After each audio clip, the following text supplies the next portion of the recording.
السلام علیکم ورحمۃ اللہ وبرکاتہ۔ اعوذ باللہ من الشیطان الرجیم، بسم اللہ الرحمن الرحیم۔ الحمد للہ والصلاۃ والسلام علی رسول اللہ وآلہ آل اللہ،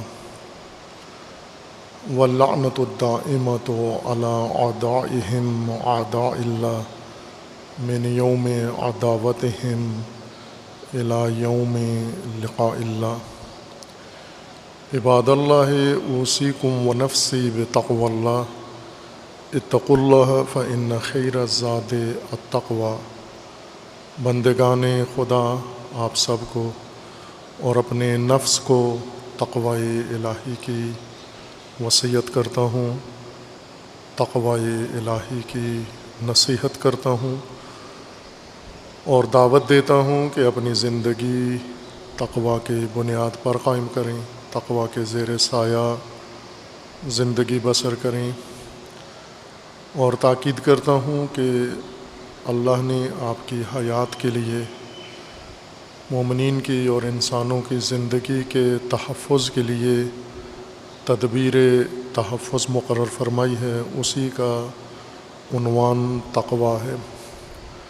اگر تقوی سے زندگی خارج ہو جائے، زندگی کا کوئی پہلو اور شعبہ تقوی کے دائرے سے باہر چلا جائے، حیات انسانی اسی حد تک غیر محفوظ ہو جاتی ہے، دنیا میں بھی اور آخرت میں بھی۔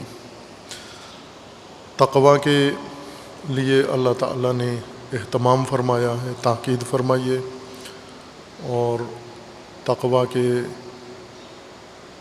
مظاہرے کے لیے کہ جہاں پر مومنین نے اپنے تقوی کا اظہار کرنا ہے، ان میں سے ایک عظیم مناسبت جو آج ہے شرعی لحاظ سے عید سعید قربان ہے، عید الاضحیٰ۔ تمام اہل اسلام، تمام مومنین و تمام اہل قبلہ کو یہ عید سعید مبارکباد عرض ہے۔ ہرچند عید کی معنویت، عید کی برکات اور عید کے جو جشن و سرور ہے اور جو اللہ تعالیٰ نے اس کے اندر حکمتیں کار فرما کی ہیں، ان سے ہمارے ملک میں مومنین کو زیادہ بہرہ مند ہونے کا موقع نہیں دیا جاتا۔ ہر عید کسی نہ کسی طرح سے شبہات اور شکوک اور بحرانوں کا شکار ہو جاتی ہے۔ اس دفعہ بھی عید سعید قربان ذی الحجہ کے چاند کے متعلق جو الجھن پیش آئی ہے، اور پوری دنیا میں آج عید ہے سوائے پاکستان کے پڑوس میں عید ہے، اور ساری دنیا آج مل کر یہ عظیم روز، یہ شعار اللہ میں سے اہم ترین مناسبت اپنے رب کی بارگاہ میں عبادت و بندگی بجا لا رہے ہیں، لیکن پاکستان میں یا فرقہ وارانہ باتیں ہو رہی ہیں یا پھر عید کے متعلق الجھنیں اور پریشانیاں ہیں۔ یہ خود ایک علامت ہے کہ گویا ہمارے اعمال کے نتیجے میں، ہمارے رویوں کے نتیجے میں اللہ نے اپنی برکات اٹھا لی ہیں۔ جیسا نماز جمعہ کے متعلق رسول اللہ صلی اللہ علیہ وآلہ وسلم کا فرمان تھا کہ جو قوم اور جو لوگ جمعہ کو کم اہمیت سمجھیں تو اللہ تعالیٰ ان سے برکتیں اٹھا لیتا ہے، امن اٹھا لیتا ہے، ان سے رزق و رفاہ اٹھا لیتا ہے، آسودگی اٹھا لیتا ہے۔ اور آج اس بلا میں اور آفت میں ہم مبتلا ہیں اس کفران نعمت کی وجہ سے جو ہم بار بار مرتکب ہوتے ہیں اور تسلسل کے ساتھ انجام دیتے ہیں۔ آج حجاج کرام منا میں روز عید اپنا گزار رہے ہیں، ہرچند اس سال کا حج بھی آفتوں کا شکار ہوا، وبا کا شکار ہوا اور کچھ مقامی سعودی حکومت کی نالائکی کا شکار ہوا اور کچھ عالم اسلام کی بے توجہی اور غفلت کا شکار ہوا ہے۔ محدود تعداد حج کے اوپر مشرف ہیں، وہی جو سعودی عرب کے اندر تھے، اور انہیں بھی پابند کر کے غیر ضروری قسم کے قواعد اور ضوابط میں وہ حج کا فریضہ بہر کیف مشرف ہیں وہ وہاں پر ان مقامات پہ اور ان مواقف مقدسہ میں، اور اللہ تعالیٰ انشاءاللہ جلد از جلد اس وبا سے پوری انسانیت کو نجات عطا فرمائے، اور خداوند تبارک و تعالیٰ جلد از جلد ان بندشوں سے بشریت کو اور بالخصوص اہل ایمان کو آزادی و رہائی عطا فرمائے، کہ جس کے نتیجے میں انسانی بے تدبیری کے نتیجے میں، غفلت کے نتیجے میں عبادتیں بھی چھوٹ رہی ہیں، دین کے بنیادی ارکان ترک ہو رہے ہیں، اور غیر ضروری مسائل پر توجہ ہے لیکن جو بنیادی مسائل ہیں ان کی طرف کوئی دھیان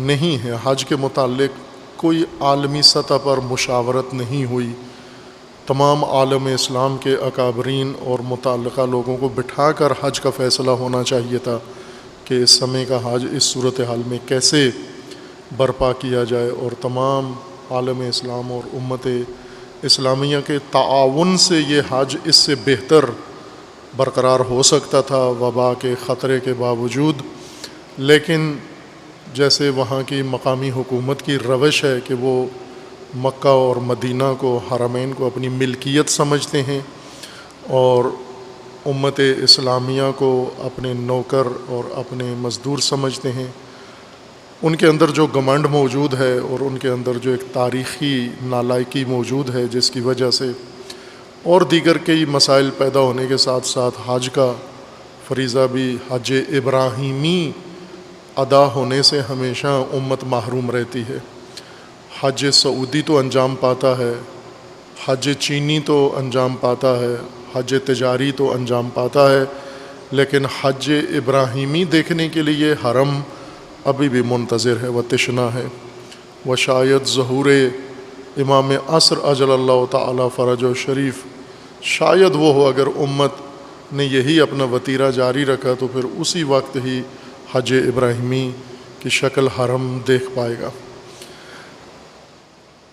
عید سعید قربان جو اپنے اندر ایک بہت عمیق گہرا فلسفہ رکھتی ہے، فلسفہ عید کے لحاظ سے دیکھیں تو اس سے بزرگتر اور بڑی عید نہیں ہے عید قربان، بندگی خدا کا اوج ہے، یہ عید بندگی ہے، عید تسلیم ہے، اور وہ عید ہے جو حضرت ابراہیم علیہ الصلاۃ والسلام کے بندگی کے اعمال کو مناسک قرار دے کر مقرر کی گئی ہے۔ جو کچھ ابراہیم و آل ابراہیم نے سرزمین مکہ میں انجام دیا، وہ سب اللہ تعالیٰ نے مومنین کے لیے عبادت لازم اور واجب قرار دیا ہے کہ وہاں پر حاضر ہوں اور وہ سب کچھ تکرار کریں، علامتی طور پر جو حضرت ابراہیم و آل ابراہیم نے انجام دیا تھا مکہ کی سرزمین پر، تاکہ ابراہیمی دین، ابراہیمی روش، ابراہیمی سنت اور ابراہیمی طرز حیات مومنین کے اندر زندہ ہو جائے۔ ہر سال ابراہیمی طرز کی عبادت کروانے سے امت کی تربیت مقصود تھی، امت کی تشکیل مقصود تھی، تاکہ سال بھر اپنے بلاد میں اور اپنے ایام میں جا کر امت نقش حضرت ابراہیم پر چلے۔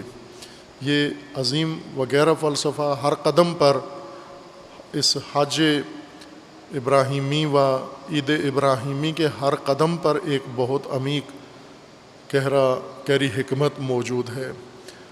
خاص طرز سے حاضر ہونا حرم میں، میقات سے گزر کے جانا، میقات الہی سے گزر کے جانا، دروازہ حرم سے گزر کے جانا اور لبیک کہنا اپنے میزبان کو جس نے بلایا ہے، جس نے دعوت دی ہے، جس کے مہمان بن کر انسان جاتے ہیں، اور وہ خود ذات پروردگار ہے۔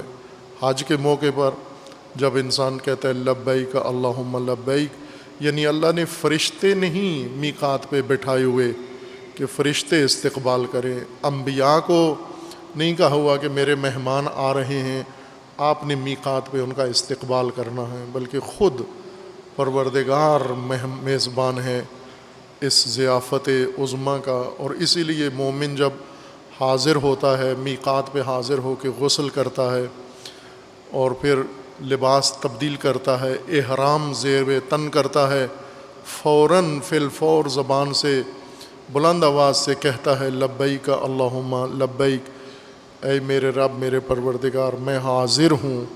آپ نے طلب کیا تھا، بندہ حاضر ہے، رب کو لبیک کہتا ہے، اور رب اس لبیک کو سن کر اور بندے کو اپنے حرم میں، اپنی حریم میں، اپنی بارگاہ میں قبول فرما لیتا ہے، اور پھر اس کو رہنمائی کرتا ہے کہ اس حاضری کے بعد اب تو نے ایک ایک کر کے علامتی حرکت انجام دینی ہے، تو نے حرم میں حاضر ہونا ہے، کعبہ میں حاضر ہونا ہے، طواف کرنا ہے، مقام ابراہیم پر نماز ادا کرنی ہے، صفا و مروہ کے مابین تو نے سعی کرنی ہے، تقصیر کرنی ہے، اور پھر تو نے حج اکبر کے لیے عرفہ جانا ہے 9 ذی الحجہ کو، اور پھر اس کے بعد مزدلفہ و مشعر میں رات کو قیام کرنا ہے، اور پھر صبح اٹھ کر وادی منی میں آ کر سب سے پہلا عمل شیطان کو کنکری مارنی ہے، اور پھر اس کے بعد تو نے قربانی، اور قربانی کے بعد احرام اتار کر 3 دن وہیں وادی منی میں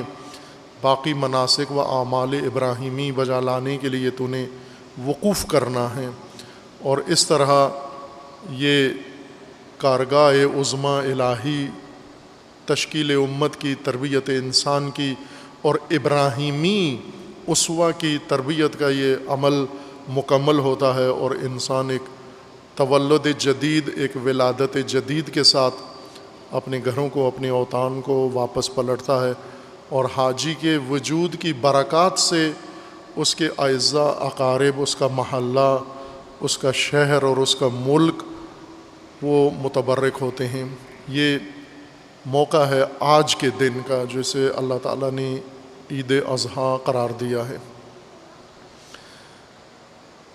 پاکستان میں جیسے ہر سال خصوصاً ماہ مبارک رمضان پہ، آغاز رمضان میں بھی اور اختتام رمضان میں بھی عید فطر پہ عموماً یہ الجھن پیدا ہوتی رہی ہے چاند دیکھنے کی، اور شروع سے پاکستان بننے کے بعد سے ہی یہ مشکلات کھڑی ہوئی تھیں، اور ان مشکلات میں مختلف مسالک، مختلف افراد، مختلف شخصیات اپنے اپنے طور پر چاند دیکھنے اور نہ دیکھنے کا اعلان کرتے، عید کا اعلان کرتے، کوئی عید کرتا کوئی نہ کرتا۔ اس کے راہ حل کے لیے ایک دور میں یہ کمیٹی بنائی گئی جو ابھی موجود ہے، رؤیت ہلال کمیٹی۔ اس سے پہلے یہی کیفیت تھی، چاند دیکھنے کا بحران تھا، مسئلہ تھا، الجھن تھی۔ اس الجھن کو ختم کرنے کے لیے اور مسلکی اور فرقہ وارانہ جھگڑوں سے بچنے کے لیے اور سیاسی عناصر کی مداخلت سے پرہیز کے لیے حکومت نے رؤیت ہلال کمیٹی تشکیل دی تاکہ یہ مسائل پیدا نہ ہوں، لیکن کمیٹی بننے کے بعد بھی اپنی ترکیب کے لحاظ سے اور حکومت سے وابستگی کے لحاظ سے کوئی مشکل حل نہیں ہوئی، بلکہ وہی بحران ہر دفعہ موجود ہے۔ اور اس دفعہ انہوں نے عید فطر کے ساتھ ساتھ عید اضحیٰ میں بھی یہ مشکل کھڑی کی ہے۔ عزیزان، یہ باتیں ضروری ہیں وضاحت کرنا مومنین کے لیے، مسلمین کے لیے۔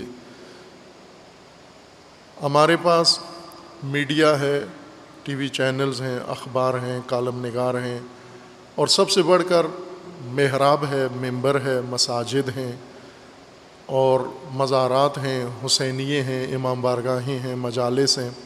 یہ سب دینی ادارے، دینی مقامات اور دینی مراکز ہیں، اور سال بھر ان میں دینی محافل منعقد ہوتی ہیں لیکن ان میں ہر چیز بیان ہوتی ہے سوائے دین کی تشریح کے، سوائے دین کی حقیقت بیان کرنے کے۔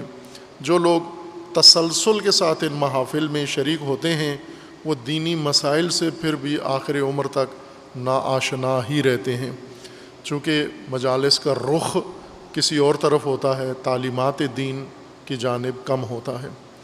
جبکہ نماز جمعہ ہو، نماز عید ہو یا دیگر مناسبتیں، ان میں پہلا فریضہ یہی ہے کہ عوام کو، مومنین کو ان کے دینی فرائض اور ذمہ داریوں سے آگاہ کیا جائے۔ پاکستان میں عمومی طور پر یہ ذہنوں کے اندر تأثر ہے کہ عید کس کے ساتھ کرنی چاہیے۔ آیا عید سعودی عرب کے ساتھ کرنا چاہیے، ایران کے ساتھ کرنا چاہیے، عید کمیٹی، رویت ہلال کمیٹی کے ساتھ عید منانا چاہیے، مفتی کے ساتھ عید منانا چاہیے، چودھری کے ساتھ عید منانا چاہیے، کس کے ساتھ عید منائیں؟ شرعی طور پر ان میں سے کوئی عید کا جواز نہیں ہے۔ نہ سعودی عرب کے ساتھ شرعاً آپ عید کر سکتے ہیں اہل پاکستان، نہ ایران کے ساتھ شرعی طور پر آپ عید کر سکتے ہیں، نہ مفتی کے ساتھ عید کر سکتے ہیں، نہ چودھری کے ساتھ عید کر سکتے ہیں، نہ کمیٹی کے ساتھ عید کر سکتے ہیں۔ یہ تمام مسالک کے شریعت و فقہ کی کتابوں کے اندر یہ متفقہ مسئلہ ہے کہ یہ 4-5 طریقے جو پاکستان میں معیار سمجھے جاتے ہیں اور بنا لیے گئے ہیں، ان میں سے کوئی بھی شرعی معیار نہیں ہے۔ نہ سعودی عرب معیار ہے، نہ ایران معیار ہے، نہ مفتی کوئی معیار ہے، نہ کوئی چودھری وزیر معیار ہے، اور نہ ہی کمیٹی۔ شرعی طور پر عید کے لیے چاند کے ثابت کرنے کے لیے تقریباً ایک جیسے طریقے فقہ میں اہل سنت و امامیہ میں موجود ہیں، اور وہ ہے یعنی عید کس کے ساتھ آپ نے کرنی ہے، رمضان کس کے ساتھ کرنا ہے، چاند کے ساتھ۔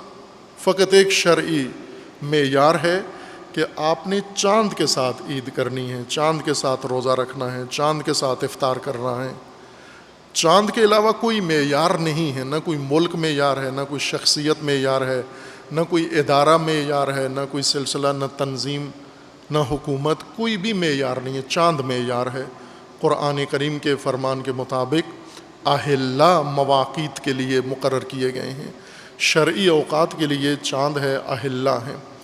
اور اسی طرح روایات میں رسول اللہ صلی اللہ علیہ وآلہ وسلم کے فرامین میں، اور خصوصاً ائمہ اہل البیت علیہم السلام کے فرامین میں صراحت ہے کہ آپ چاند دیکھ کر روزہ رکھنا ہے، چاند دیکھ کر افطار کرنا ہے، چاند دیکھ کر عید کرنی ہے آپ نے، چاند دیکھ کر حج کرنا ہے آپ نے، چاند کے ساتھ مشروط ہیں یہ ساری چیزیں، کسی ملک اور مملکت کے ساتھ نہیں ہے۔ چاند کیسے ثابت ہوتا ہے؟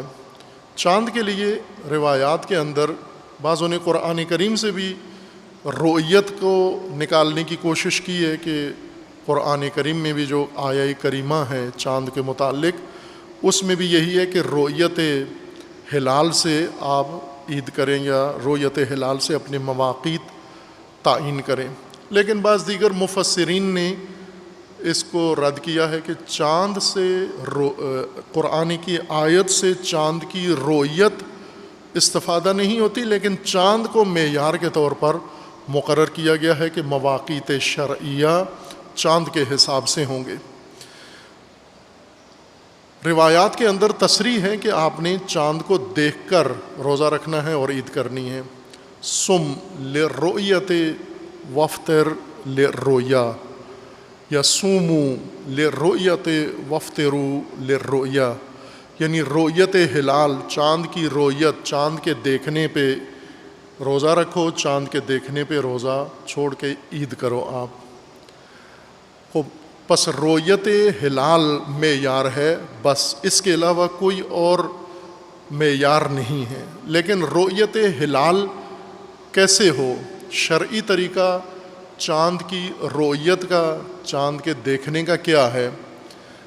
یہ جو ہمارے پاس ہیں کہ سعودی عرب چاند کی رؤیت کا شرعی طریقہ ہے، نہ کوئی روایت، کوئی حدیث نہیں ہے۔ ایران چاند کی رویت کا معیار ہے، نہیں ہے کوئی حدیث، کمیٹی، وزیر، مفتی، کوئی بالکل روایات میں، فقہ میں، کسی فقی کے فتویٰ میں اشارہ تک دور تک بھی اس بارے میں نہیں ہے۔ چاند دیکھنے کے لیے شرعی طریقے منحصر ہیں، اب بعضوں نے 3 ذکر کیے ہیں، بعضوں نے 4 طریقے ذکر کیے ہیں، قریب قریب ہیں۔ ایک یہ ہے کہ خود ہر مومن، ہر مسلمان خود دیکھے چاند، اور چاند دیکھنے کی تاکید کی گئی ہے، اس کے اوپر اجر مقرر کیا گیا ہے، چاند دیکھنے کا ثواب رکھا گیا ہے، چاند دیکھ کر دعا رکھی گئی ہے کہ یہ دعا ہر چاند کے اوپر، ہر مہینے کا چاند دیکھو اور دیکھتے ہی یہ دعا آپ اللہ تعالیٰ سے طلب کرو کہ پروردگارہ اس ماہ کو اور اس چاند کو ہمارے لیے سعادت اور خیر کا ذریعہ قرار دے انشاءاللہ۔ اسی مضمون کی ملتی جلتی دعائیں ہیں چاند کے دیکھنے کی۔ ایک طریقہ یہ کہ آپ خود دیکھیں، مومنین خود چاند دیکھیں۔ مجتہدین اور علماء کا کام نہیں ہے چاند دیکھنا، خود لوگوں کا کام ہے چاند دیکھنا۔ انبیاء نے چاند دیکھ کے لوگوں کو نہیں بتانا کہ چاند نظر آ گیا ہے، ائمہ نے چاند دیکھ کے نہیں بتانا چاند نظر آ گیا ہے، خود لوگوں نے خود دیکھنا ہے، فرد فرد نے۔ جس کو نظر آ گیا، اگر کسی نے دیکھا کسی نے نہیں دیکھا تو بھی ثابت ہو جاتا ہے چاند، ضروری نہیں کہ ہر فرد خود دیکھے۔ اگر ایسے اتنی جمعیت نے دیکھ لیا، اتنی تعداد لوگوں نے دیکھ لیا جن کے دیکھ کر بتانے سے یقین ہو جاتا ہے، اطمینان ہو جاتا ہے کہ چاند جب اتنی بڑی تعداد کہہ رہے ہیں نظر آ گیا ہے، تو جس نے نہیں دیکھا، مصروف تھا، نابینا تھا، نظر کم تھی، سو کم تھی، اس کے لیے بھی چاند ثابت ہو جاتا ہے، اس کے لیے خود دیکھنا ضروری نہیں ہے۔ اور ایک طریقہ یہ ہے کہ 2 عادل شخص، عدالت ہو ان کے اندر، شرط ہے عدالت۔ عدالت فقہ میں، شرعی مسائل میں عدالت سے مراد ہوتی ہے کہ جو شخص اپنے تمام واجبات پر عمل کرتا ہو اور تمام حرام سے اجتناب کرتا ہو، فقہ میں اس کو عادل کہا جاتا ہے۔ جج کی عدالت وہ اور ہوتی ہے، جج کی عدالت یہ ہے کہ جیسے ہمارے پاکستان کے جج ہیں، ظاہر ہے واجبات جتنے وہ عمل کرتے ہیں آپ کو پتہ ہے، اور جتنے حرام سے بچتے ہیں وہ بھی آپ کو پتہ ہے، لیکن ان میں سے بعض ایسے ہیں جو انصاف کرتے ہیں، یعنی حقدار کو حق دے دیتے ہیں۔ بعض شاید ہوں گے، یقیناً ہوں گے، پورے عدالتی نظام میں یہ نہیں کہہ سکتے کہ نہیں ہیں، ہوں گے ایسے جو حقدار کو حق دیتے ہیں۔ یہ ایک عدالت ہے، یہ عدالت اور کورٹ کی عدالت ہے، محکمے کی عدالت ہے۔ ایک فقہ میں شرعی عدالت کہتے ہیں کہ امام جماعت کو عادل ہونا چاہیے، امام جمعہ کو عادل ہونا چاہیے، اور گواہی دینے والے گواہ کو عادل ہونا چاہیے۔ اس عادل سے مراد یہ ہے، اس کا مطلب یہ نہیں جو انصاف کرتا ہو، چونکہ جج نہیں ہے وہ کیسے عدالت کرے، اس کے پاس کوئی کیس نہیں جاتا، اس کے پاس کوئی مقدمہ نہیں جاتا، کوئی مدعا نہیں جاتا، کوئی جھگڑا اس کے پاس نہیں جاتا، عالم دین یا پیش نماز کے پاس تو کچھ بھی نہیں جاتا، پھر وہ عادل کیسے ہو؟ اس کا مطلب یہ ہے کہ عادل سے مراد یہ ہے کہ یہ تمام واجبات اس کے جتنے بنتے ہیں شرعی لحاظ سے ان سب پر عمل کرتا ہو، واجبات میں سے کسی واجب کو ترک نہ کرتا ہو۔ عام معروف واجبات، نماز ہے، روزہ ہے، حج ہے، زکوٰۃ ہے، خمس ہے، جہاد ہے، امر بالمعروف ہے، نہی عن المنکر ہے، یہ عمومی واجبات ہیں اور پھر ان کی تفصیل ہے آگے۔ اسی طرح اگر اپنی اس کے گھر میں اولاد ہیں، ازواج ہیں، والدین ہیں، ان کے حقوق بھی ادا کرتا ہو، یہ بھی واجبات میں سے ہیں۔ بعض علماء تھے وہ ایسے امام کے پیچھے نماز نہیں پڑھتے تھے جس کی 2 بیویاں ہیں، چونکہ وہ کہتے تھے 2 بیویوں میں عدالت کی ہی نہیں جا سکتی، چونکہ ایک بوڑھی ہوتی ہے، ایک جوان ہوتی ہے، ایک زیادہ پسند ہوتی ہے، ایک تھوڑی پسند ہوتی ہے، ایک کے ساتھ لڑائی ہوتی ہے، ایک کے ساتھ پیار محبت ہوتا ہے، تو عدالت قائم رکھ ہی نہیں سکتا کوئی آدمی۔ دوسری شادی کرتا ہی اس وجہ سے ہے کہ پہلی سے تنگ ہے، اکتایا ہوا ہے، اگر پہلی سے راضی ہوتا دوسری کیوں کرتا؟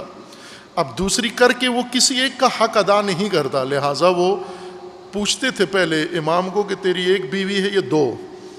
تو ایک والی سے توقع ہوتی ہے کہ اس کے ساتھ عدالت ہو رہی ہوگی، انصاف ہو رہا ہوگا، لیکن اس کے حقوق و واجبات ادا ہو رہے ہوں گے، لیکن 2 والیوں کے بارے میں وہ احتیاط کرتے تھے۔ ممکن ہے کوئی ہوں ایسے جو 2 بیویوں یا چند بیویوں میں کر سکتے ہیں، واجبات اپنے پورے کر سکتے ہیں۔ واجبات کا دائرہ وسیع ہے بہت۔ اسی طرح تمام حرام سے بچتا ہو، کھل و مکھلا حرام کا مرتکب نہ ہوتا ہو، اس کو شرعی لحاظ سے فقہ میں اس شخص کو عادل کہتے ہیں، جو تمام واجبات پر عمل کرتا ہو اور تمام حرام سے اجتناب کرتا ہو، نہ حرام مال کھاتا ہو، نہ رشوت لیتا ہو، نہ غیبت کرتا ہو، نہ تہمت باندھتا ہو، نہ جھوٹ بولتا ہو، نہ فراڈ کرتا ہو، نہ بیت المال کھاتا ہو، نہ کسی کا ذاتی مال، نہ رشتہ داروں کا مال، جتنے حرام ہیں سرکاری مال بھی نہ کھاتا ہو، یہ سب محرمات کے زمرے میں آتا ہے۔ ناحق نہ کھاتا ہو، اکل مال بالباطل نہ کرتا ہو، ناجائز تصرفات نہ کرتا ہو، یہ سب محرمات ہیں۔ ان سب محرمات سے اگر بچتا ہے تو وہ عادل کہلاتا ہے، نماز پڑھانے کے لائق ہوتا ہے، اور وہ جمعہ پڑھانے کے لائق ہوتا ہے، گواہی دے سکتا ہے۔ ایسے 2 عادل اگر کہیں چاند ہم نے دیکھا ہے، خود دیکھا ہے، اپنی آنکھوں سے دیکھا ہے، کسی اور کا حوالہ نہ دیں کہ اس نے دیکھا ہے اور اس سے ہم نے سنا ہے، بلکہ ہم نے خود دیکھا ہے، قابل بھروسہ لوگ جن کے کہنے سے انسان کو اطمینان حاصل ہو جاتا ہے، ایسے 2 افراد کے کہنے سے چاند ثابت ہو جاتا ہے۔ اسی طرح ایک طریقہ جو چاند کے لیے ہے وہ یہ کہ 30 دن پہلے مہینے کے مکمل ہو چکے ہوں۔ اگر ذی القعدہ کے 30 دن مکمل ہو چکے ہیں، یا رمضان کے 30 دن مکمل ہو چکے ہیں، شعبان کے 30 دن قمری مہینے کے پورے ہو چکے ہیں، تو پھر بھی چاند ثابت ہو جاتا ہے۔ ایک چوتھا طریقہ ہے وہ یہ کہ حاکم شرع یعنی شارع، جو اللہ کی طرف سے جس کو حق حکومت حاصل ہے، نہ عوام نے، جمہور نے جس کو حاکم بنایا ہے، یہ حاکم شرعی نہیں ہوتا، یہ حاکم جمہور ہوتا ہے، یہ عوام کا چنا ہوا نمائندہ ہے، یا بادشاہ ہے یا آمر ہے، وہ حاکم شرعی کے زمرے میں نہیں آتا۔ حاکم شرعی جو شریعت کے قواعد کے مطابق جس کو حکومت ملی ہو، اگر وہ اعلان کر دے تو بھی چاند ثابت ہو جاتا ہے، اور اس کے مطابق بھی عید یا روزہ ہو سکتا ہے۔ یہ شرعی طریقے ہیں، تقریباً تمام مسالے کے اندر ایک جیسے ملتے جلتے ہیں۔ خوب اس میں آپ نے دیکھ لیا، نہ کسی عالم کا نام ہے، عادل کوئی بھی ہو، عام آدمی ہو، عادل ہے، اگر حرام سے بچتا ہے اور واجب انجام دیتا ہے تو عادل ہے۔ یہاں شرعی طریقے تمام مجتہدین کے فتاویٰ ہیں، اہل سنت کے بھی، کہ اس میں یہ نہیں لکھا گیا کہ کسی جگہ عالم دین چاند کا اعلان کرے، یا یہ عالم علماء دین کے اختیارات میں سے ہے، نہ، چاند دیکھنا عوام کے اختیارات میں سے ہے، ہر مکلف اور ہر مومن کے اختیارات میں سے ہے، کہ خود دیکھے یا اس کو کسی طریقے سے اطمینان ہو جائے چاند ثابت ہونے کا۔ یہ ایک مسئلہ ہے جس سے آگاہی ہونی چاہیے۔ اس میں کسی شرعی مسائل میں کسی کمیٹی کا ذکر نہیں ہے، کسی مرجع تقلید کا ذکر نہیں ہے، کسی مجتہد کا ذکر نہیں ہے، حاکم شرعی کا ہے، لیکن باقی علماء یا باقی وہ عوام کے ساتھ یکساں ہیں، عام مکلفین کی طرح ہیں۔ عالم نے اگر کہہ دیا چاند ہے تو عادل کی حیثیت سے اس کا قول قبول کیا جائے گا، نہ عالم کی حیثیت سے۔ لہٰذا اس بارے میں مفتی اور چودھری ایک جیسے ہیں، جیسے آئے دن رؤیت ہلال کمیٹی کا دفاع کرنے والے عموماً علماء، جب علماء کی طرف کوئی بات آتی ہے تو پھر اختلافات رکھنے والے علماء بھی اکٹھے ہو کے بے جا طور پر بھی کسی عالم کا دفاع شروع کر دیتے ہیں۔ اب مثلا مفتی صاحب کے مقابلے میں حکومتی وزیر ہیں، سائنس اور ٹیکنالوجی کے وزیر، جب سے سائنس اور ٹیکنالوجی میں گئے ہیں تو کافی تیز ہو گئے ہیں، ان کے ٹیکنالوجی کوئی ایسی انہوں نے اختیار کر لی ہے کہ وہ اب اپنی حکومت پر بھی تنقید کرتے ہیں، وہ بہت سارے مسائل بھی بیان کرتے ہیں۔ بہرکیف چاند میں بھی انہوں نے کہا کہ چاند دیکھنا سائنس اور ٹیکنالوجی کا کام ہے۔ مفتی صاحب نے ان کو کہا کہ یہ شرعی مسئلہ ہے، آپ کو مداخلت کا حق نہیں ہے۔ خوب یہ مفتی صاحب نے جو کہا ہے یہ شریعت میں ثابت نہیں ہے کہ کیوں حق نہیں ہے چودھری فواد کو چاند دیکھنے کا، کس نے سلب کیا ہے؟ چودھری فواد بھی دیکھ سکتا ہے، چودھری دیگر بھی کوئی دیکھ سکتا ہے، غیر چودھری بھی دیکھ سکتا ہے، کوئی بٹ بھی دیکھ سکتا ہے، کوئی جٹ بھی دیکھ سکتا ہے، کوئی اور جو دیگر نسلیں نژادیں ہیں مسلمان مومن ہیں وہ بھی دیکھ سکتے ہیں، سادات بھی اگر ہوش میں ہوں تو دیکھ سکتے ہیں. ان سب کو حق حاصل ہے. عام جوان خواتین بھی دیکھ سکتی ہیں. مفتی صاحب نہیں روک سکتے کسی کو چاند دیکھنے سے. یہ مداخلت نہیں ہے، یہ عین شرعی کام ہے چاند دیکھنا. کوئی بھی چاند دیکھے. اور چاند کا اعلان کرنا آپ کو سرکار نے، حکومت نے اختیار دیا ہوا ہے، شریعت نے نہیں دیا ہوا. شریعت نے سب کو اختیار دیا ہوا ہے. جس کو چاند نظر آتا ہے اس کے نزدیک ثابت ہے، وہ گواہی دے تو دوسروں کے نزدیک بھی ثابت ہو جاتا ہے اگر وہ عادل انسان ہو تو. یہ ایک موضوع ہے. دوسرا موضوع شرعی طور پر یہ شہادتیں اور گواہیاں ہیں کہ اگر ایک علاقے میں، ایک شہر میں چاند دیکھا جاتا ہے تو ایک علاقے کا چاند کن کن دیگر علاقوں کے لیے ثابت سمجھا جاتا ہے. مثلا اگر لاہور میں چاند نظر آتا ہے تو کن علاقوں کے لیے چاند، لاہور کا دیکھا ہوا چاند باقی علاقوں کے لیے ثابت ہو جاتا ہے. یہ فقہی مسئلہ ہے، یہ شرعی مسئلہ ہے کہ ایک علاقے میں چاند اگر دیکھ لیا جائے تو کتنی رینج تک دوسرے علاقوں کے لیے بھی چاند ثابت ہو جاتا ہے. یہاں پر فقہا کے مختلف آراء ہیں، فتاویٰ ہیں. ایک فتویٰ یہ ہے کہ اہل سنت کا بھی ہے اور شیعہ علماء بھی. بعض غیر مشہور فتویٰ یہ ہے، جیسے مرحوم آیت اللہ خوئی رحمۃ اللہ علیہ کا فتویٰ تھا، اور انہی کے شاگردوں میں سے موجود ایک معاصر شخصیت مرجع تقلید ہیں، ان کا بھی یہی فتویٰ ہے جو پاکستانی ہیں کہ اگر دنیا کے کسی بھی خطے میں، پوری دنیا میں، پوری زمین میں کہیں بھی چاند نظر آ جائے ساری دنیا کے لیے ثابت ہو جاتا ہے. کوئی تفریق نہیں ہے کہ فلاں جگہ اور فلاں جگہ. یہ فتویٰ ہے بعض شیعہ علماء کا بھی اور اہل سنت علماء کا بھی. اور اہل سنت کے ظاہراً امام احمد حنبل کی طرف منسوب ہے یہ فتویٰ، اور اس کے علاوہ دیگر کچھ اور اہل سنت فقہا وہ اسی فتویٰ کے معتقد تھے. اور شیعہ میں بھی اور بھی بہت سارے فقہا ہیں قدیم فقہا میں سے جو اسی چیز کے معتقد تھے. ایک فتویٰ یہ ہے کہ نہ، افق شرط ہے. افق شرط ہے. افق اصطلاح میں کہتے ہیں جہاں زمین اور آسمان ملتے ہوئے نظر آتے ہیں ہمیں.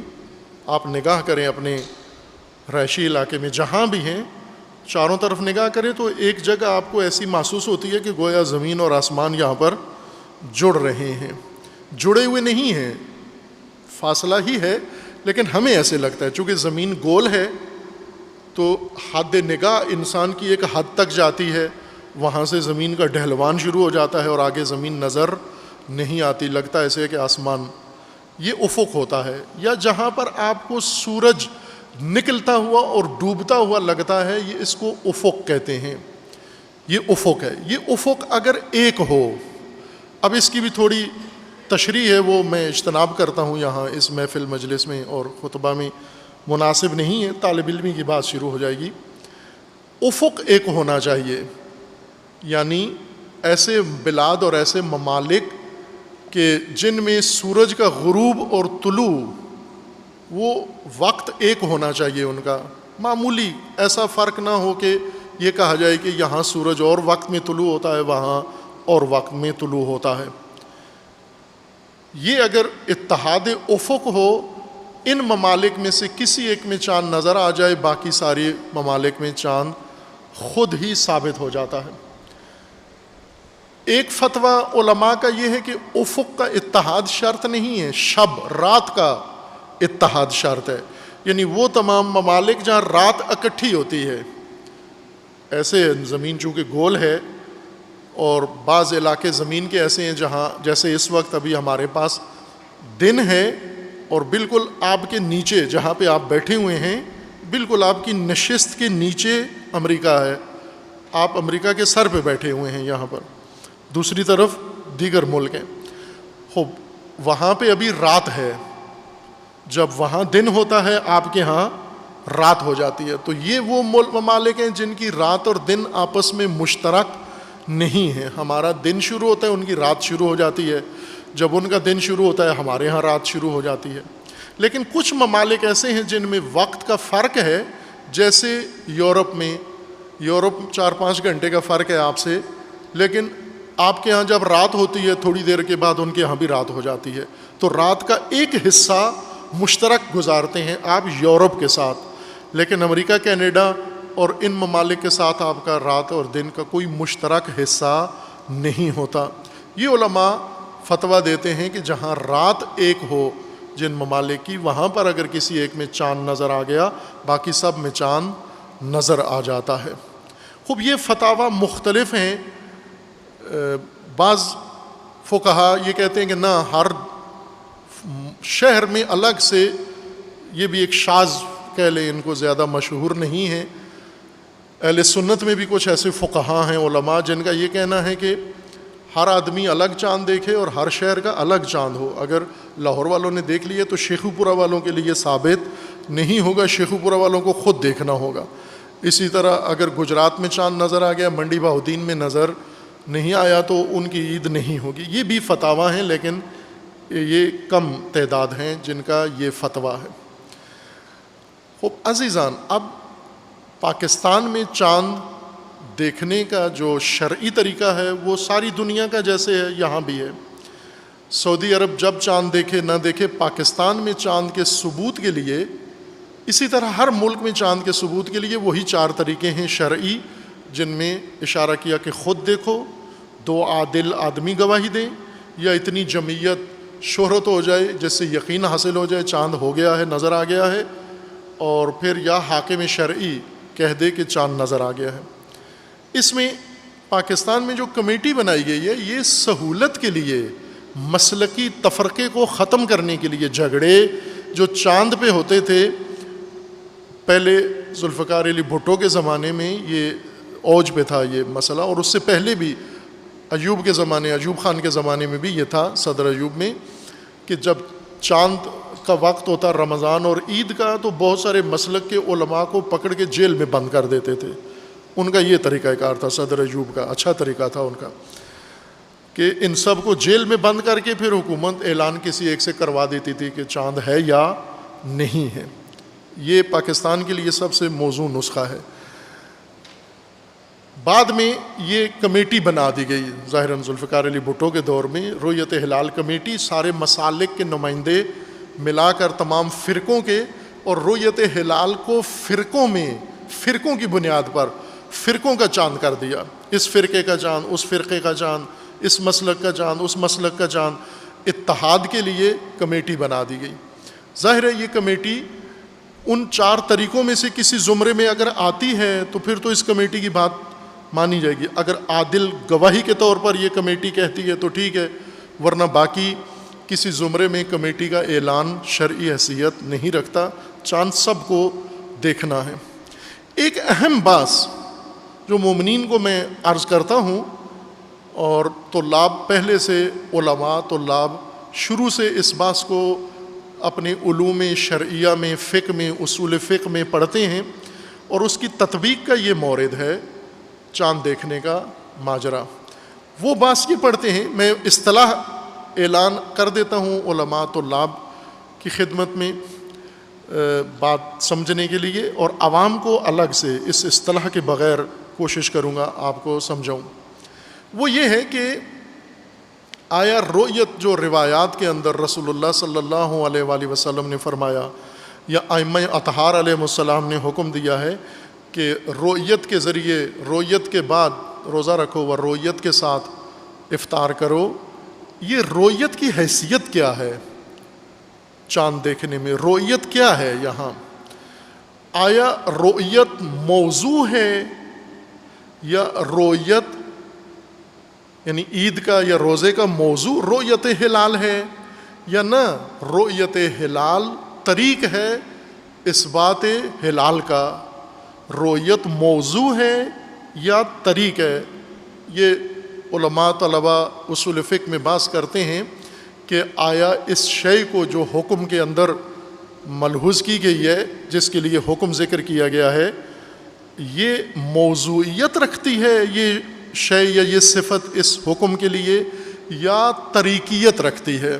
اتنا کافی ہے، اہل علم ہیں وہ خود سمجھ جائیں گے کیا مقصود ہے کہنا۔ چاند کے مسئلے میں علماء و طلباء کو یہی نقطہ توجہ کرنا چاہیے، فیس بک سے زیادہ یا سوشل میڈیا سے زیادہ اگر توضیح المسائل اٹھا لیں، اگر اپنی دینی کتابیں علوم اٹھا لیں، چونکہ آج کل علماء کا بھی منبع دین و شریعت کا سوشل میڈیا ہے، سنا ہے، کہتے ہیں فلاں ہے، یہ کتاب آسمانی بھی چھوڑ دی، سنت رسول اللہ بھی چھوڑ دی، اور کتاب و سنت کا جانشین سوشل میڈیا بنا لیا ہے، اور بھرپور وقت سوشل میڈیا پہ گزارتے ہیں، اتنا کہ قرآن کی پڑھنے کی کوئی، بلکہ بعض کے بارے میں تو کہا گیا ہے کہ وہ نماز کے اوقات میں بھی فل ٹائم میڈیا پر حاضر رہتے ہیں، تسلسل اپنا پیج آپ لائیو رکھتے ہیں کہ کسی وقت غفلت نہ ہو، بے شک نماز کا ٹائم ہو گیا ہو۔ اب آپ مومنین کے لیے اس مطلب کو سمجھانے کے لیے میں اصطلاحات کے بغیر عرض کرتا ہوں کہ کیا کہنا چاہتے ہیں۔ عزیزان، آپ اپنی روزمرہ زندگی میں بھی یہ مثالیں لے سکتے ہیں۔ مثلا اصل کوئی چیز آپ نے ثابت کرنی ہے، اس بات کرنا ہے، آپ نے اپنا کوئی حق ہے، کوئی دعویٰ آپ نے ثابت کرنا ہے، آپ کہتے ہیں یہ پلاٹ میرا ہے، مثلا یہ شے میری ہے، یہ ثابت کرنا آپ کو کہا جاتا ہے کہ ثابت کریں، کوئی ثبوت لائیں آپ کہ یہ پلاٹ آپ کا ہے، یہ جوتا آپ کا ہے، یہ لباس آپ کا ہے، یہ جو شے دعویٰ آپ دوسرے کر رہے ہیں یہ آپ کا ہے یا آپ کا نہیں ہے۔ آپ مختلف ذریعوں سے اس کو ثابت کرتے ہیں، کبھی کوئی کاغذ دکھا دیتے ہیں سند کہ یہ میرا ہے، کبھی کوئی گواہ پیش کر دیتے ہیں کہ یہ میرا ہے، کبھی کسی سرکاری دفتر کی کوئی گواہی لے آتے ہیں کہ یہ میرا ہے۔ اس چیز کو ثابت کرنے کے لیے کہ یہ شے میری ہے، آپ سندیں بھی پیش کرتے ہیں، سرٹیفکیٹ بھی پیش کرتے ہیں، گواہیاں بھی پیش کرتے ہیں، کوئی اور بھی ذریعے ہو سکتے ہیں اپنے پلاٹ کی یا اپنی ملکیت کو ثابت کرنے کے لیے۔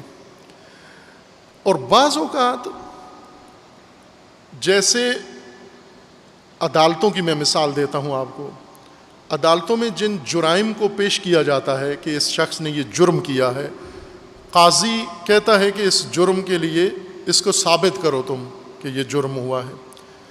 ابھی موجودہ حکومت میں انہوں نے قانون، عقل اور شریعت کے خلاف ایک ضابطہ یہ بنایا ہے کہ جس پر بھی مجرم پر الزام لگایا جائے اس کا کام ہے یہ ثابت کرے کہ یہ مجرم نہیں ہے۔ یہ شریعت میں ایسے نہیں ہے، عقل بھی یہ نہیں کہتی، عرف عام میں پوری دنیا میں بھی ایسے نہیں ہے۔ قانون یہ ہے کہ جس کو پر آپ نے الزام لگایا ہے اس نے نہیں ثابت کرنا کچھ بھی، آپ نے ثابت کرنا ہے۔ مدعی جو صاحب مدعا ہے اس نے اپنا مدعا ثابت کرنا ہے، مجرم نے کوئی ثابت نہیں کرنا۔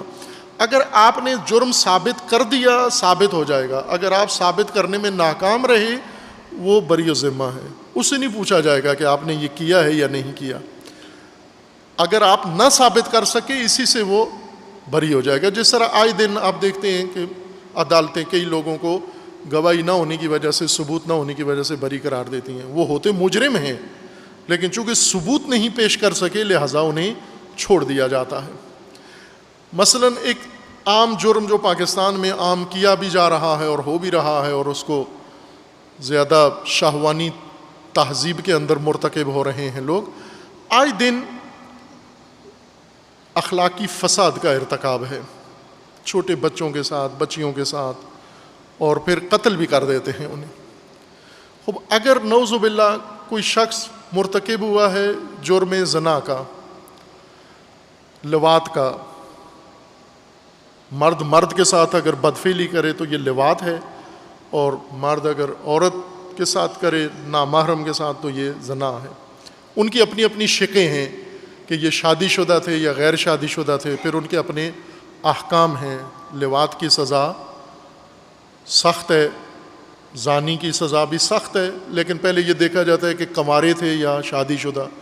اگر شادی شدہ تھے اور زانی ہیں سزائے موت، سخت سزائے موت، عبرتناک سزائے موت، سنگسار دفن کر کے پتھروں سے مارو، کنکریوں سے ان کو اتنا مارو کہ یہ مر جائیں، اگر شادی شدہ ہیں۔ اگر شادی شدہ نہیں ہے تو کوڑے ہیں ان کی سزا، یا اور جیسے تعزیرات کے اندر اور حدود کے اندر ہیں۔ قاضی کے پاس جب یہ مسئلہ جاتا ہے اور الزام لگتا ہے کہ اس شخص نے یہ فساد کیا ہے، شریعت کے اندر رکھا گیا ہے کہ 4 گواہ ہوں اس فساد اخلاقی کو ثابت کرنے کے لیے، 4 گواہ ہوں اور گواہی دیں کہ ہم نے ایسے دیکھا ہے۔ اب ایک شخص نے ایسے ماہرانہ یہ کام کیا کہ کسی نے نہیں دیکھا، گواہ نہیں ہے، لیکن اس کی شکایت ہو گئی کہ یہ اس عمل کا مرتکب ہوا ہے۔ آج کل جدید ٹیکنالوجی اور طبی ترقی سے ٹیسٹ ہوتا ہے لیبارٹریوں میں جا کر، فائل مفعول دونوں کا ٹیسٹ ہوتا ہے، ان کا ڈی این اے چیک ہوتا ہے، اور اس سے ثابت ہو جاتا ہے کہ اس نے یہ حرکت کی ہے یا نہیں کی ہے۔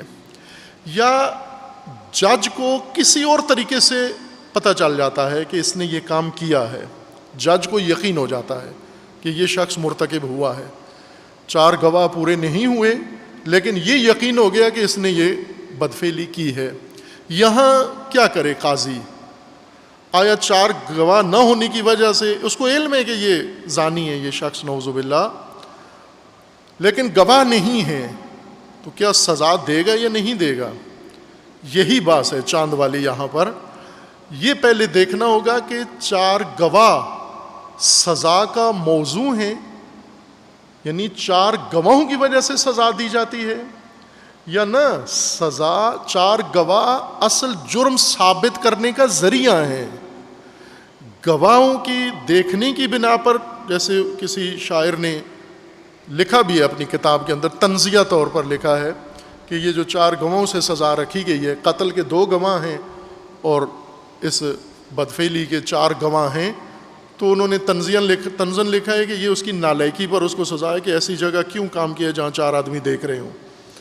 وہ بعض ایسی جگہ نہیں کرتے یہ کام جہاں 4 آدمی دیکھ رہے ہوں، چھپ کے کرتے ہیں، لیکن کرتے ہیں، مرتکب ہوتے ہیں، پکڑے بھی جاتے ہیں، گواہ نہیں ہوتے۔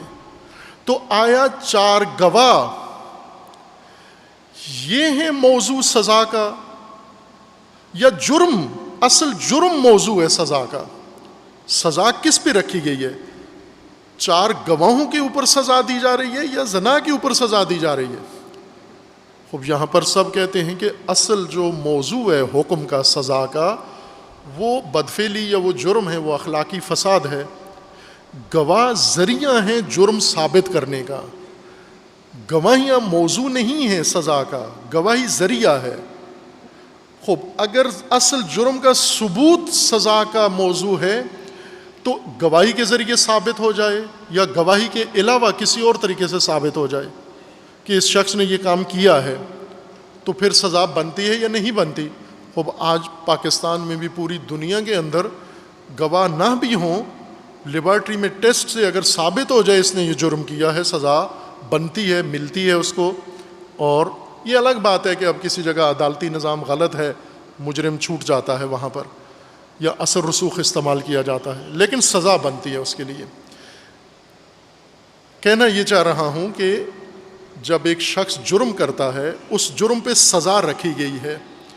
یہ سزا اس لیے رکھی گئی ہے کہ 4 گواہیاں ہوں تو سزا ملے گی، یا یہ سزا اس لیے ہے کہ یہ جرم ارتکاب کیا، اس نے جرم کا مرتکب ہوا ہے، سزا جرم پر ہے، اور گواہی موضوع نہیں ہے سزا کا، بلکہ گواہی ذریعہ ہے جرم ثابت ہونے کا۔ اگر گواہی ذریعہ ہے تو پھر کسی اور ذریعے سے بھی اگر یہ جرم ثابت ہو گیا تو بھی سزا بنتی ہے، بے شک گواہ نہ ہو، کیونکہ گواہی کی حیثیت ایک ذریعے کی ہے، ایک سبب کی ہے۔ اس کو اصطلاح میں، طالب علمی کی اصطلاح میں کہتے ہیں یہ طریق ہے، اثبات، طریق الاثبات ہے، موضوع نہیں ہے حکم کا۔ چاند دیکھنے میں رویت یہ بس کم کی ہے فقہا نے، لیکن بنتی ہے، اگر کریں تو بنتی ہے۔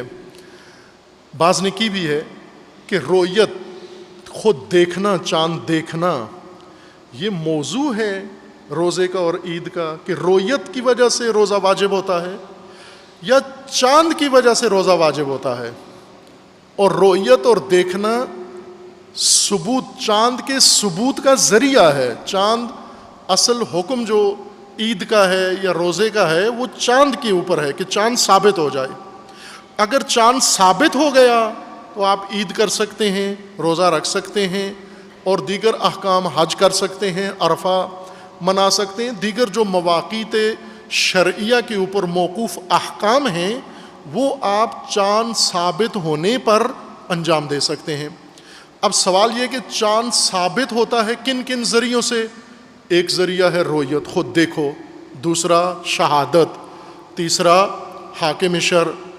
جہاں سے آپ کو یقین حاصل ہو جائے کہ چاند ثابت ہو گیا ہے، چاند موجود ہے اور اس حالت میں موجود ہے کہ رؤیت ہو سکتا ہے. اب مثلاً بادل ہیں، اگر جیسے بعض اوقات موسم ایسے آ جاتے ہیں کہ تمام ملک میں بادل چھائے ہوئے ہیں، اب یہاں چاند کیسے دیکھا جائے گا؟ دیکھ تو نہیں سکتے آپ، نہ سب مل کے دیکھ سکتے ہیں، نہ ایک آدمی دیکھ سکتا ہے. یہاں پر چاند کے ثابت کرنے کا کوئی طریقہ ہے بادلوں میں اور غبار میں یا نہیں ہے؟ وہاں پر بھی ذریعہ ہے. یہ جو چند طریقے رکھے گئے ہیں کہ رؤیت ہو، گواہی ہو اور 30 دن گزر جائیں تو چاند ثابت ہو جاتا ہے. اول ماہ ثابت ہو جاتا ہے 30 دن گزر جانے سے. پس 30 دن گزر جانا موضوع نہیں ہے، اصل موضوع چاند کا ثبوت ہے. کیسے ثابت ہوگا اگر 30 دن گزر گئے؟ یہ ایک طریقہ. دوسرا، چاند کیسے ثابت ہوگا؟ اگر آپ نے خود دیکھ لیا، آپ کی رؤیت سے بھی یہ بھی ذریعہ ہے چاند کو ثابت کرنے کا، پس چاند ثابت ہو گیا. تیسرا، 2 آدمی گواہی دے دیں تو بھی ذریعہ ہے چاند ثابت ہونے کا.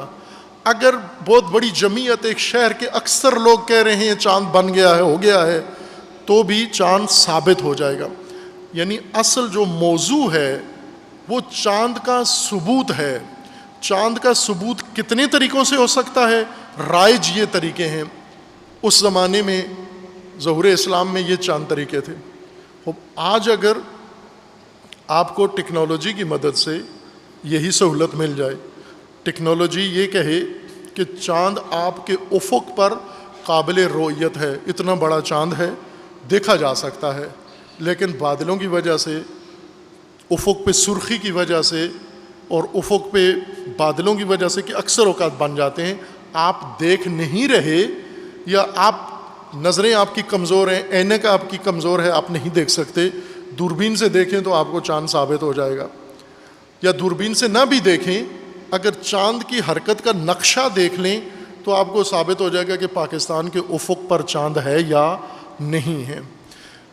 خوب، یہ کسی فقی نے یہ فتویٰ اہل سنت میں سے بھی اور شیعہ میں سے بھی نہیں دیا کہ رؤیت موضوع ہے، ثبوت ہلال موضوع ہے. ثبوت ہلال رؤیت سے بھی ہو سکتا ہے. اگر رؤیت سے رؤیت موضوع ہوتا تو پھر شہادت، 30 دن گزرنا، حاکم شرع اور یہ نہ ہوتے. یہ چونکہ متبادل چال راستے رکھے گئے ہیں، یعنی اطمینان ان راستوں سے حاصل ہوتا ہے. خوب، اس زمانے میں یہ طریقے رائج تھے. آج ایک نیا طریقہ بھی رائج ہو گیا ہے، وہ یہ ہے کہ محاسبات فلکی سے، علم افلاک سے بھی یہ نتیجہ لگایا جا سکتا ہے چاند کو کہ اس وقت چاند پاکستان میں کہاں ہے، کتنا ہے، دیکھا جا سکتا ہے، نہیں دیکھا جا سکتا. یہ بھی ایک ذریعہ اطمینان کے حصول کا. یہ باتیں میں اس لیے عرض کر رہا ہوں کہ چونکہ ذہنوں میں ہے ہی نہیں ہے، کوئی بیان نہیں کرتا، شروع کریں سمجھنا ان مسائل کو. یہ آپ کی روزمرہ زندگی سے مربوط ہیں. جن مسائل کے پیچھے آپ لگے ہوئے ہیں وہ شاید اتنے آپ کی زندگی سے تعلق نہیں رکھتے جتنا یہ تعلق رکھتا ہے آپ کی شریعت سے، آپ کی فقہ سے، آپ کے مذہب سے اور آپ کی دنیاوی اور اخروی امور سے یہ چیز تعلق رکھتی ہے. تو اس کو سمجھیں کہ اصل مسئلہ کیا ہے، موضوع کیا ہے. یہ رؤیت طریق ہے اس بات ہلال کے لیے، رؤیت موضوع نہیں ہے. اب جب رؤیت میں آ کے اٹک گئے کہ رؤیت ہونی چاہیے، خب رؤیت کیسے ہونی چاہیے؟ دوربین کے بغیر ہونی چاہیے، غیر مسلح آنکھ سے ہونی چاہیے. خب اینک بھی تو اسلحہ ہے نا دیکھنے کا، پھر اینک کے ساتھ جو چاند دیکھتے ہو وہ بھی نہیں قبول ہونا چاہیے. اینک کے بغیر دیکھو. وہ مفتی صاحب اینک اتاریں تو ان کو اپنا دروازہ بھی نظر نہیں آتا. اینک سے تو ساری چیزیں ثابت ہیں، اینک سے چاند ثابت نہیں ہوتا. دوربین سے ہر چیز ثابت ہے، دوربین سے چاند ثابت نہیں ہوتا. تو یہ ایک طرح کی جہالت ہے، ایک طرح کی پسماندگی ہے. یہ وہ چیزیں ہیں جن سے ہم زمانے کے ساتھ ساتھ نہیں چلتے، یا لوگوں کو یہ توہم ہوتا ہے کہ اسلام اس زمانے کا دین نہیں ہے، موجودہ زمانے کے ساتھ دین کے قواعد کو مطابقت نہیں دی جا سکتی. جب یہ باتیں ہوں گی، ذہن تھوڑے مانوس ہوں گے، آہستہ آہستہ غور و فکر کریں گے، پھر یہ قابل فہم ہو جائیں گے یہ باتیں. ایک مسئلہ اور جو اس کمیٹی کے اندر ہے، کمیٹی کے چیئرمین صاحب محترم ہیں، عالم دین ہیں، اور عرصے سے بقول ان کے 26 سال سے چاند دیکھنے کا تجربہ ہے. ان کو 26 سال سے چاند دیکھنے کا تو نہیں، چاند الجھانے کا تجربہ ہے آپ کو 26 سالہ. چودھری صاحب کو جواب دیا انہوں نے کہ مجھے 26 سالہ تجربہ ہے اور چودھری صاحب آپ کو حق نہیں بنتا. خوب ایک تو یہ منع کرنا کہ چاند چودھری نہ دیکھیں. پچھلی دفعہ تو انہوں نے باقاعدہ وزارت مذہبی امور سے بین لگوایا تھا وزارت سائنس پر کہ آپ نے کر کے دیکھنا ہی نہیں ہے. اب یہ غیر شرعی کام ہے. جب شریعت کہہ رہی ہے ہر مومن خود دیکھے، ہر مسلمان دیکھے، ہر جماعت دیکھے، ہر قوم دیکھے، ہر قبیلہ دیکھے، ہر گاؤں دیکھے، تو اس میں چودھری صاحب بھی آ جاتے ہیں کہ وہ دیکھ سکتے ہیں شرعاً چاند اگر دیکھتے ہیں تو. اگر ان کو نظر آ جاتا ہے تو وہ کہہ بھی سکتے ہیں، یہ بھی ان کو حق شریعت دیتی ہے. آپ کس دلیل سے نفی کر رہے ہیں؟ دوسرا یہ ہے کہ حساسیتیں ان کے اندر زیادہ ہیں. جیسا پہلے اٹھایا بھی گیا تھا باقاعدہ 1-2 سال پہلے کہ یہ کمیٹی پشتون شہادتوں کو قبول نہیں کرتی، کہ اگر کوئی پشتون کہے میں نے چاند دیکھا ہے تو انہوں نے طے کر رکھا ہے پہلے سے کہ اس کی تو بات نہیں ماننی ہم نے، کیونکہ پشتون کو تو چاند نظر ہی نہیں آتا، یا نظر آئے اس کی گواہی قبول نہیں ہے. کیوں قبول نہیں ہے؟ چونکہ پشتو بولتا ہے. اب یہ خود ایک غیر شرعی معیار ہے. کیا فرق ہے پشتو اور غیر پشتو میں؟ اگر کسی کو خیبر پیکے میں نظر آتا ہے چاند، گواہی دیتا ہے، تو کیوں نہیں سنتے اس کی بات؟ دوسری بات یہ کہ انہوں نے شہادتیں لینے کے لیے کوئی طریقہ کار قوم کو نہیں بتایا ہوا کہ ہمیں شہادتیں کیسے پہنچائیں. اور ہم نے یہ کوشش کی 2 سال پہلے کہ انہیں گواہی دینے کے لیے فون کرتے رہے ساری رات 2 بجے تک. رؤیت ہلال کمیٹی کے ہر عضو کو فون کیا، یا فون بند تھا یا اٹھایا نہیں کسی نے.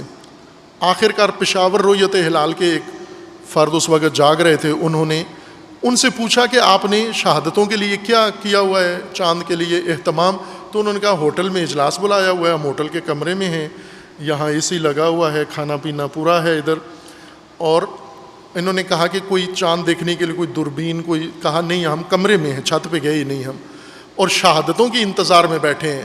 تو ان سے سوال یہ کیا، وہ ابھی موجود ہیں وہ صاحب، ان سے سوال کیا کہ آپ بتائیے کہ آپ نے گواہیاں وصول کرنے کے لیے کوئی فون نمبر اناؤنس کیا ہوا ہے میڈیا پہ یا کسی جگہ کہ لوگ اس ٹیلی فون نمبر پر آپ کو گواہیاں دیں؟ تو انہوں نے کہا نہیں، یہ تو ہوٹل ہے، یہاں فون نمبر ہی کوئی نہیں ہے کسی کا. تو کس کی گواہی وصول کرنے کے لیے بیٹھے ہوئے ہو؟ ایک خصوصیت یہ بھی ہے محترم مفتی صاحب میں کہ اب تجربے کی وجہ سے، سینئرٹی کی وجہ سے اپنا ایک حق سمجھتے ہیں کہ جو کہیں وہ مانا جائے اور جیسے ہو. غصہ بھی ہے ان کے اندر، اور تھوڑی سی شائبہ انانیت کا بھی ان کے اندر نظر آتا ہے. میں تھوڑا سا کہہ رہا ہوں، انکسار سے کام رہ رہا ہوں. آپ نے چند سال پہلے دیکھا تھا انہوں نے ٹیلی فون توڑ دیا تھا میڈیا کے سامنے، کیمروں کے سامنے، دیکھا ہوگا وہ منظر آپ نے، کہ ان کے اپنے محکمے کا رؤیت ہلال کمیٹی کا اجلاس ہو رہا تھا اور اس میں گواہی آئی، فون بجا، گواہی آئی کہ چاند نظر آ گیا ہے. اس ٹیلی فون پہ بیٹھے ہوئے بندے نے فون اٹھایا، گواہی وصول کی، اور وہیں کیونکہ کیمرے لگے ہوئے تھے، کیمروں کے سامنے یہ سب کچھ ہو رہا تھا، تو اس نے فون اٹینڈ کر کے کیمروں کے سامنے کہہ دیا جی کہ یہ ایک گواہی آ گئی ہے کہ چاند نظر آ گیا ہے. یہ اس شخص نے، آپریٹر نے کیا. مفتی صاحب آئے تو انہوں نے کہا کہ یہ گواہی تو کیوں نے اعلان کی، تو نے کیوں اعلان کیا؟ یہ میں نے اعلان کرنی تھی.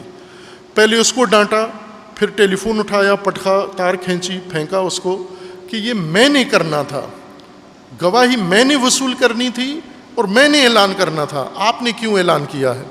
خوب ظاہر ہے یہ سارے مسائل اس عہدے پر شایع نشان نہیں ہے. اول یہ شرعی عہدہ نہیں ہے، یہ علماء کی صلاحیت نہیں ہے چاند دیکھنا، یہ تمام مسلمانوں کا کام ہے۔ اور چاند دیکھنے کے لیے بھی وضاحت کر دی ہے کہ چاند دیکھنے کے لیے رؤیت ذریعہ ہے، رؤیت اصل موضوع نہیں ہے، رؤیت کے علاوہ بھی طریقے ہیں، ان سے بھی چاند ثابت ہو جاتا ہے۔ آج نہیں تو انشاءاللہ اب یہ نسل گزر جائے، ان کے تعلیم یافتہ بچے جب آئیں گے تو انہیں وہ سمجھ جائیں گے کہ چاند دیکھا جا سکتا ہے، ثابت ہو جاتا۔ چاند ثابت ہونا اصل معیار ہے۔ چاند کس نے دیکھنا ہے، اینک کے بغیر، اینک کے باوجود دیکھنا ہے، یہ موضوع نہیں ہے۔ ایک اور چیز جو مفتی صاحب نے، ظاہر ہے انسان کو سوچنا ہوتا ہے ساری چیزیں دیکھ کر، کہ مفتی صاحب نے اپنے ایک بیان میں یزید کا دفاع کیا تھا۔ اب اس وقت کچھ لوگ ہیں جو دشمنان اہل بیت کا دفاع کر رہے ہیں، کوئی یزید کے باپ کو کہتا ہے بے قصور ہے، کوئی یزید کو کہتا ہے اس نے کوئی جرم نہیں کیا، کچھ بھی نہیں کیا۔ خوب یہ بھی اس میں شامل ہوئے، اور انہوں نے بھی یہ کہہ دیا کہ یزید کا دفاع کیا۔ یزید کا دفاع جو کرے مفتی، اور اس کے کہنے پر چاند بھی ہو، اس کے کہنے پر عید بھی ہو، اس کے کہنے پر رمضان بھی ہو، اس کے اناؤنس کرنے پر عید الاضحیٰ بھی ہو، اور مومنین پابندی کے ساتھ اس کے کہنے پر عمل کریں، تو پھر مومنین خود جواب دیں گے۔ اپنے عمل کا شرعی طریقہ مومنین کے پاس لکھا ہوا ہے، توضیح المسائل قرآن میں سب جگہ موجود ہے۔ اللہ تعالیٰ انشاءاللہ ہم سب کو دین اسلام، شریعت اسلامیہ کے احکام، عقائد، قواعد، آداب، اخلاق کو صحیح سمجھ کی توفیق عطا فرمائے، اور ان قواعد پر عمل کرنے کی اللہ تعالیٰ ہمیں توفیق عنایت فرمائے انشاءاللہ۔ اعوذ باللہ من الشیطان الرجیم، بسم اللہ الرحمن الرحیم۔ انا اعطیناک الکوثر فصل لربک وانحر ان شانئک ھو الابتر۔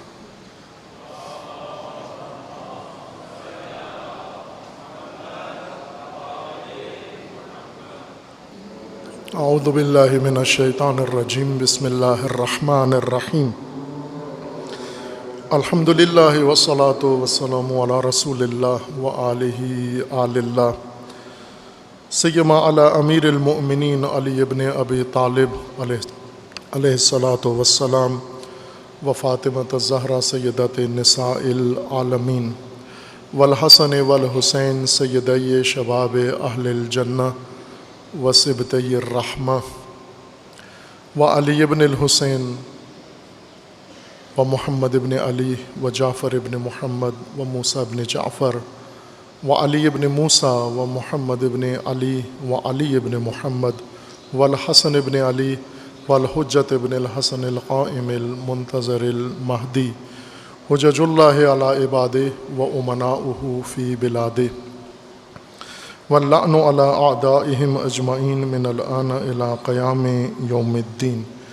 عباد اللہ اوصیکم و نفسی بتقوی اللہ، اتقوا اللہ فإن خیر الزاد التقوی۔ بندگان خدا، آپ سب کو اور اپنے نفس کو تقوی الہی کی تاکید کرتا ہوں، دعوت دیتا ہوں، وصیت کرتا ہوں اور نصیحت کرتا ہوں کہ اپنی زندگی تقوی کے مطابق بسر کریں۔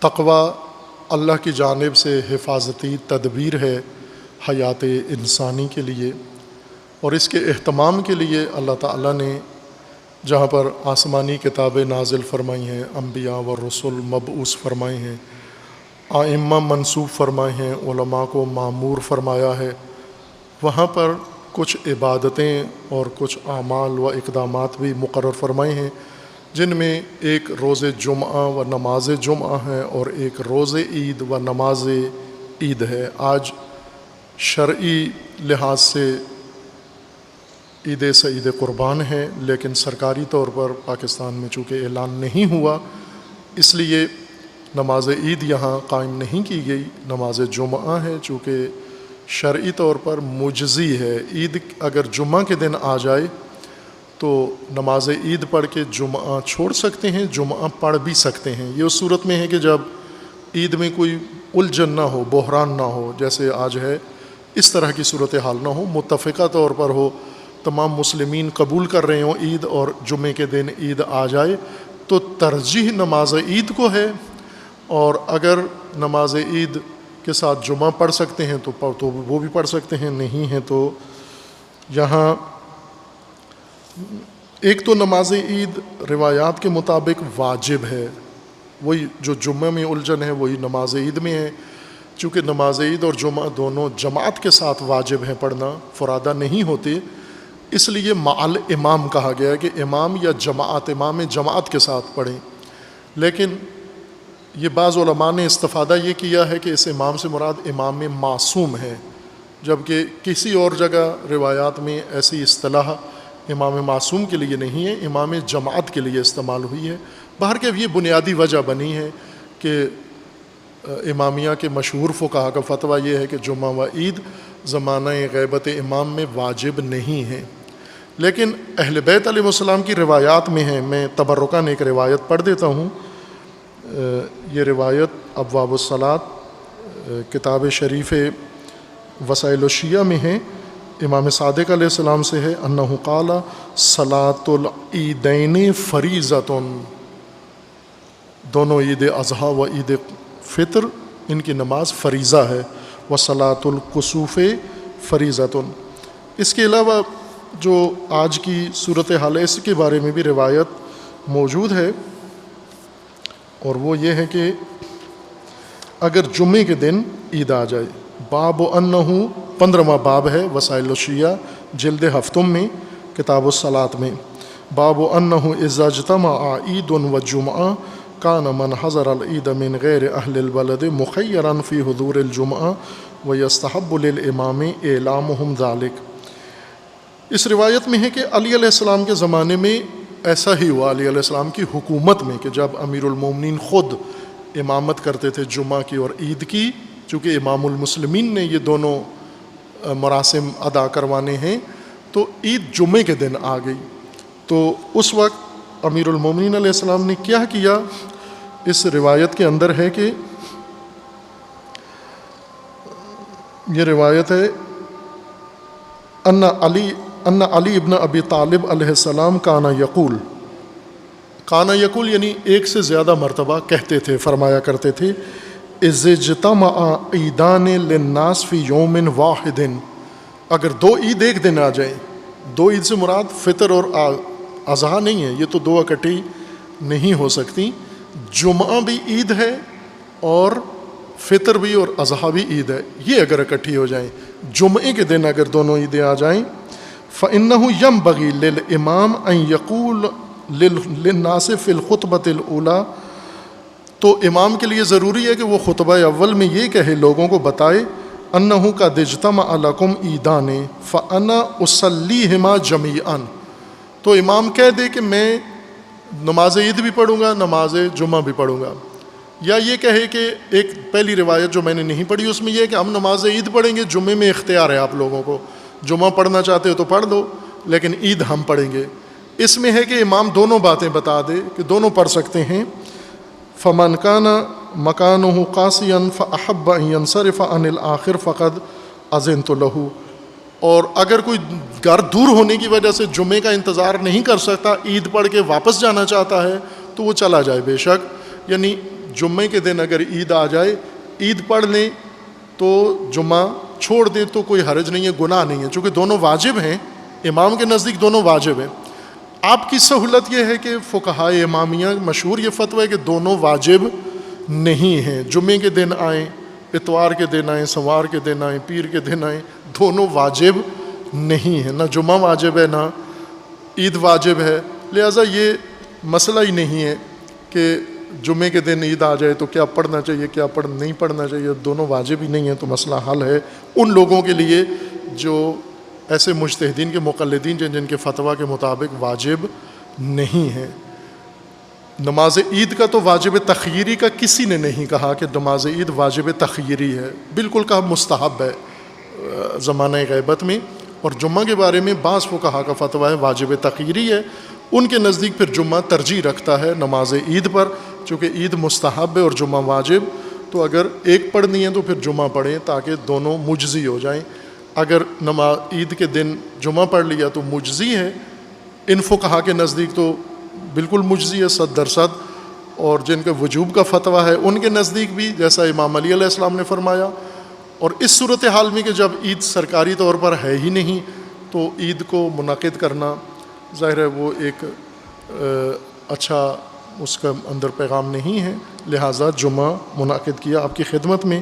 عید کے احکام بھی ہیں جو بیان کرنا تھے لیکن وقت گزر گیا ہے، نماز کا وقت ہو رہا ہے. قربانی کے احکام ہیں کہ قربانی مستحب ہے، جو حج پہ ان پر واجب ہے، اور قربانی یہ ایک صدقہ ہے آپ کا. اور قربانی اگر کی ہے نیت قربانی سے تو اس میں آپ اپنے لیے ضرور رکھیں، لیکن باقی اپنے رشتہ داروں کو اور فقراء کو بالخصوص دیں. 3 حصے قربانی کے کریں، ایک اپنے گھر کے لیے، ایک رشتہ داروں کے لیے، پڑوسیوں کے لیے. بے شک امیر ہوں، پیسے والے ہوں، قربانی کے گوشت میں شرط نہیں ہے کہ پیسے والے ہوں تو نہیں دینا، ان کو بھی دیں اور فقیروں کو ضرور دیں. وہ قربانی بہت قابل مذمت ہے یا اس کا کوئی اجر نہیں ہے جس میں فقیر کو نہیں ملا کوئی حصہ اس صدقے میں سے. اور قربانی کا مطلب ہوتا ہے قربت کا ذریعہ. قربانی ذبح کرنے کو نہیں کہتے، ہم اردو میں اس معنی میں لے لیا ہے کہ کسی کو ذبح کرنا ہو تو قربانی کہہ دیتے ہیں. قربانی قربت سے ہے، جو چیز قرب اللہ کا باعث بنے. اور یہ عمل چونکہ سنت حضرت ابراہیم علیہ السلام ہے، یہ گہرا ایک فلسفہ ہے، علامتی کام ہے. اس کے پیچھے ایک بہت بڑی حقیقت ہے قربانی کی کہ قربت خدا کے لیے انسان کیا کیا پیش کرے. حضرت ابراہیم نے اولاد پیش کی، مومنوں کو حکم ہے کہ اس علامتی طور پر حیوان پیش کریں تاکہ آپ کو وہ مقام نصیب ہو انشاءاللہ. اللہ تعالی ہمیں ان ایام پربرکت کی برکات عطا فرمائے. اور خداوند تعالیٰ کی بارگاہ میں دعا ہے اللہ تعالیٰ امت مسلمہ کو ظلم و ستم اور فتنوں سے اور بحرانوں سے رہائی عطا فرمائے، اور فتنہ گروں کو، ظالمین کو اللہ تعالیٰ بحق پیغمبر اکرم بحق ابراہیم والے ابراہیم خداوند تعالیٰ ان کے شر سے تمام انسانیت کو نجات عطا فرمائے. اور خداوند تبارک و تعالیٰ ہم سب کو سیرت حضرت ابراہیم پر عمل کر کے بندگی خدا کی توفیق عنایت فرمائے انشاءاللہ. اعوذ باللہ من الشیطان الرجیم، بسم اللہ الرحمن الرحیم. قل هو اللہ احد اللہ الصمد لم یلد ولم یولد ولم یکن لہ کفوا احد.